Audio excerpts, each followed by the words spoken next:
नमस्कार। आज बात करेंगे महाराष्ट्र के इलेक्शन की। महाराष्ट्र के इलेक्शन में पहली बार ये हो रहा है कि ठाकरे फैमिली से दो लोग चुनाव लड़ रहे हैं। एक उद्धव ठाकरे के लड़के और दूसरे राज ठाकरे के लड़के, और जमकर भाई भतीजावाद देखने को मिल रहा है। इसी के साथ आदित्य ठाकरे के मौसेरे भाई वरुण सरदेसाई भी मैदान में हैं। पहले कभी भी शिवसेना का गढ़ नहीं रहा है। बैंड्रा ईस्ट से चुनाव लड़ने वाले हैं। कभी भी एक गढ़ नहीं रहा है शिवसेना का।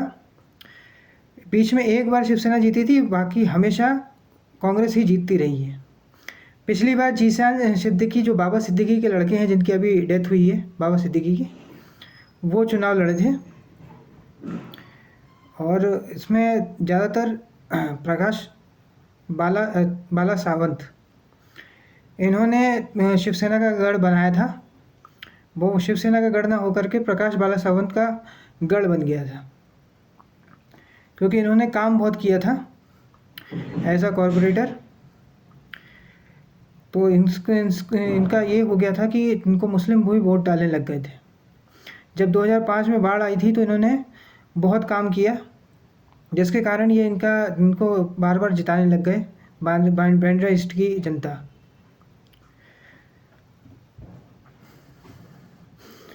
अब हुआ ये कि महाडेश्वर को टिकट दे दिया गया। जब 2015 में प्रकाश बाला सावंत की डेथ हो गई कैंसर से, तो इनकी वाइफ की जगह पे पूर्व मेयर को उद्धव ठाकरे ने टिकट दे दिया। उसके बाद उद्धव ठाकरे का कैंडिडेट हार गया, क्योंकि वो जो गढ़ था वो शिवसेना का नहीं था, वो प्रकाश बाला सावंत का था। फिर उनकी पत्नी जो थी, उनकी पत्नी तृप्ति सावंत ने बगावत कर दी थी इस चक्कर में, इसीलिए वो हार गए थे। शिवसेना का कैंडिडेट हार गया था, जीशान सिद्दीकी जीत गया था। जो गढ़ था, जो बहुत मेहनत से प्रकाश बाला सावंत ने गढ़ बनाया था, वो गढ़ उद्धव ठाकरे ने खराब कर दिया और अपने चहेते कैंडिडेट को उतार दिया। अब आदित्य ठाकरे के मौसेरे भाई को यहाँ से वो चुनाव लड़वाना चाहते हैं, जहाँ से खुद भी आदित्य ठाकरे नहीं लड़े,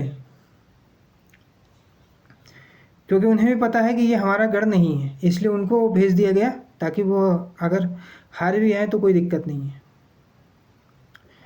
पिछली बार भी कोशिश की गई थी कि वरुण सरदेसाई को चुनाव लड़ने को मौका मिले।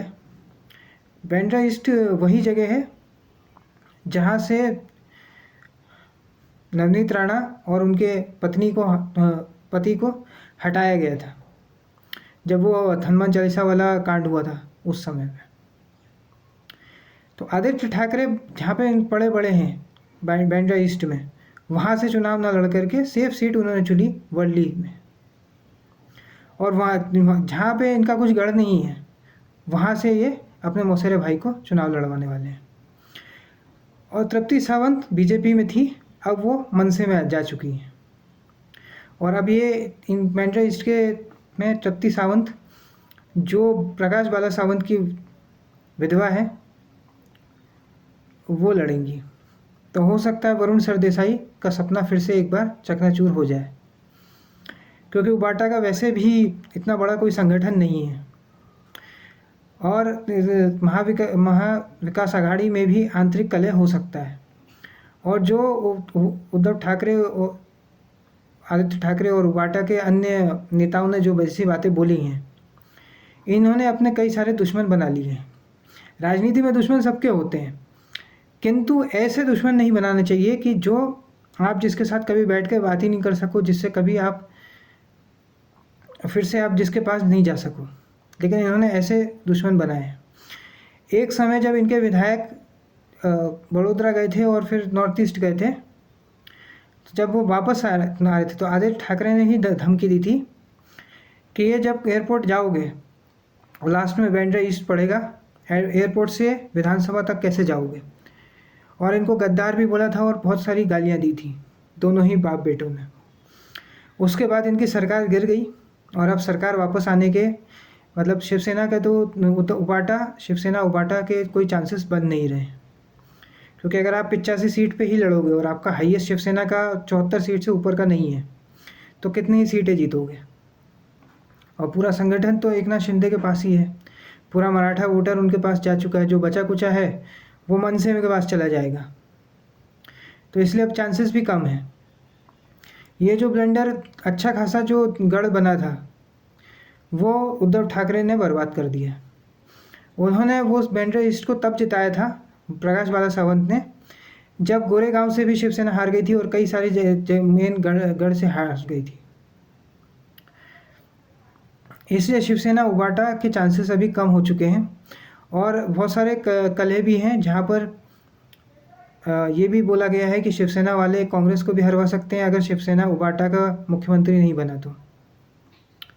तो मुख्यमंत्री बनने की लालसा बहुत ज़्यादा है और संगठन पे काम बिल्कुल नहीं किया गया है। जब इनकी पार्टी को भाजपा वाले तोड़ दिए थे, भाजपा शिवसेना वाले, तब ज़रूरी था कि इन्हें अपनी पार्टी संगठन बनाना ज़रूरी था, लोगों से मिलना था, लेकिन ऐसा नहीं किया गया। ये संजय राउत कुछ भी बोलने लग गए और अभी भी कुछ भी बोल रहे हैं। अभी एक उद्धव ठाकरे ने कहा है कि अगर हमारी सरकार बनती है तो हम सारी योजनाएं वापस ले लेंगे।